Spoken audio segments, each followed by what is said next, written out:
Assalamualaikum warahmatullahi wabarakatuh. Halo anak-anak, apa kabar kalian? Semoga kalian dalam keadaan sehat walafiat dan selalu bahagia ya. Sebelum kita belajar sejarah kebudayaan Islam pada pertemuan kali ini, marilah kita baca basmalah terlebih dahulu. Bismillahirrahmanirrahim. Pada pertemuan kali ini, sesuai yang ada di layar kalian, kita akan belajar tentang hijrah.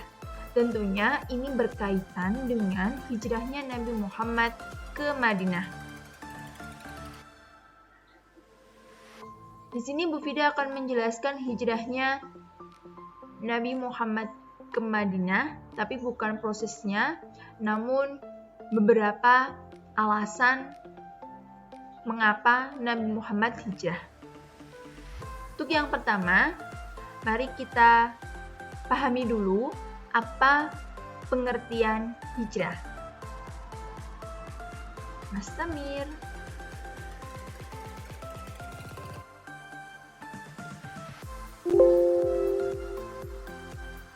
Hijrah sendiri secara bahasa itu artinya meninggalkan. Syarat hijrah, ada sesuatu yang ditinggalkan dan ada sesuatu yang dituju. Jadi tentu jelas hijrah itu kenapa. Kalau dalam bahasa IPS-nya hijrah itu mungkin adalah berpindah atau biasa disebut dengan imigrasi. Dalam konteks sejarah, nih di sini hijrah itu kegiatan perpindahan, mempertahankan menegakkan risalah Allah dan dakwah.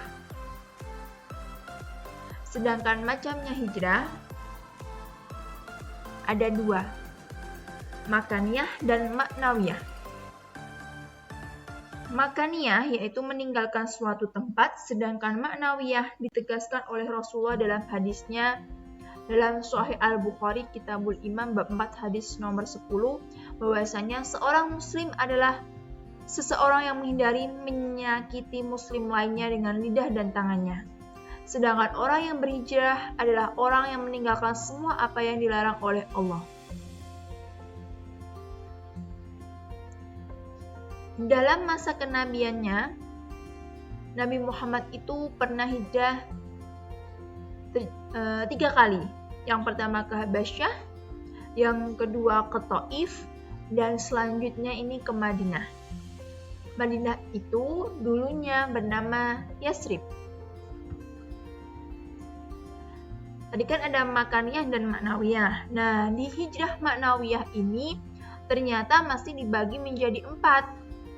Yaitu hijrah i'tiqadiyah, namanya hijrah keyakinan, berpindah dari keyakinan yang pertama kemudian pindah ke keyakinan yang kedua. Yang kedua hijrah fikriyah. Fikriyah itu hijrah secara pemikiran. Ada juga dengan rekap hijrah syu'uriyah, cita rasa kesenangan. Diri manusia sering terpengaruhi kesenangan dunia yang tidak sesuai dengan nilai-nilai Islam, maka hijrah untuk meninggalkan pengaruh tersebut harus dilakukan. Ini hijrah syu'uriyah yang dulunya jauh dari ajaran Islam berpindah ke ajaran yang petunjuk yang lurus. Selanjutnya adalah hijrah sulukiyah yang keempat. Hijrah ini berkaitan dengan tingkah laku atau kepribadian. Dari akhlakul yang tercela menjadi akhlakul yang karimah, akhlak yang mulia. Selanjutnya, peristiwa hijrahnya Nabi Muhammad ini menjadi proses penetapan kalender Islam yang ditetapkan oleh Umar bin Khattab radhiyallahu anhu sebagai jawaban atau surat gubernur Abu Musa al-Asy'ari. Penetapan tahun Hijriah ini untuk menggantikan penanggalan yang digunakan bangsa Arab sebelumnya. Kenapa? Karena kalender Hijrah ini adalah peristiwa yang paling monumental dalam perkembangan dakwah. Kenapa sih Nabi Muhammad hijrah ke Madinah? Tentunya yang pertama Yasrib yang sekarang namanya Madinah itu tempatnya paling dekat dari Mekah. Yang kedua, Nabi ini dengan penduduk Yasrib itu sudah mempunyai hubungan yang baik berupa ikatan persaudaraan. Kenapa? Karena kakek Nabi yaitu Abdul Muthalib itu beristrikan orang Yasrib. Di samping itu, ayahnya Nabi Muhammad dimakamkan di Madinah. Yang ketiga, penduduk Yasrib sudah dikenal Nabi karena kelembutan budi pekerti dan sifat-sifatnya yang baik. Dan yang keempat, kenapa Nabi Muhammad hijrah ke Madinah? Hijrah itu merupakan keharusan selain karena perintah Allah Subhanahu wa taala. Samir. Kemudian kalau Nabi pindah ke Madinah, bagaimana ya reaksi kafir Quraisy? Begini. Kafir Quraisy merasa hijrah ini membuat umat Islam semakin bertambah banyak dan berkembang di tempat hijrahnya, dan setiap waktu bisa menjadi ancaman serius bagi mereka dan perdagangan mereka. Kemudian kaum kafir bermusyawarah. Kemudian mereka memutuskan dalam 3 cara kepada Nabi Muhammad. Yang pertama, biarin aja lah. Yang kedua, berusaha memenjarakannya. Yang ketiga, membunuhnya. Nah, 3 cara ini kemudian dibahas lagi menjadi satu kesepakatan, yaitu yang paling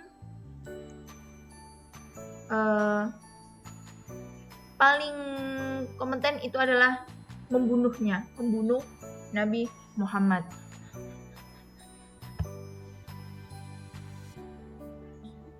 Nah, ini sebenarnya sudah diajukan oleh Allah bahwa dalil kabar rencana kafir ini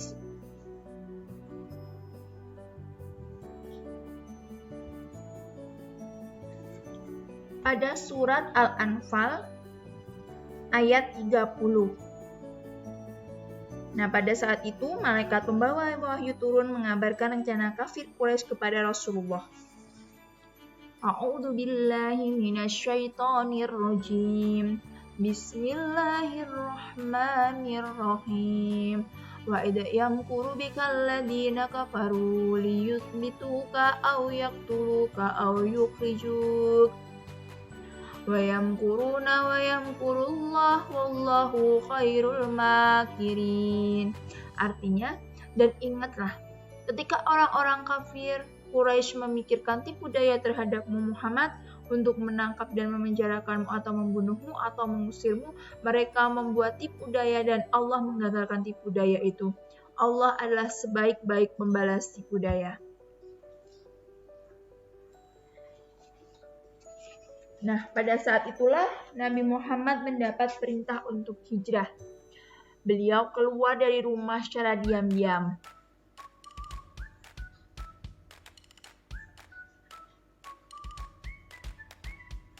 Namun bagaimana kafir Quraisy? Apakah mengetahui? Tidak. Kafir Quraisy dibuat tertidur.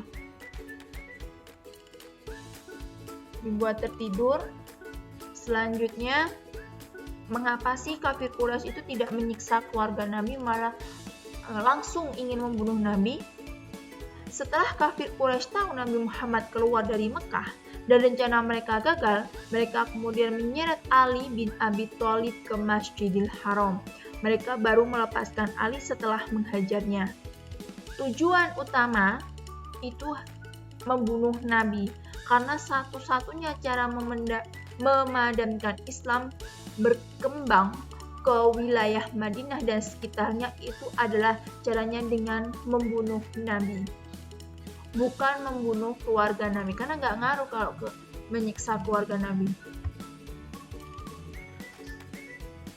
Dan mengapa kafir Quraisy tidak menyiksa umat Islam setelah Nabi SAW hijrah? karena mayoritas umat Islam di Mekah itu telah hijrah ke Madinah dan sekitarnya. Yang kedua, umat Islam di Mekah itu memiliki sanak saudara dan kerabat di Mekah. Takutnya kalau kafir Quraisy itu menyiksa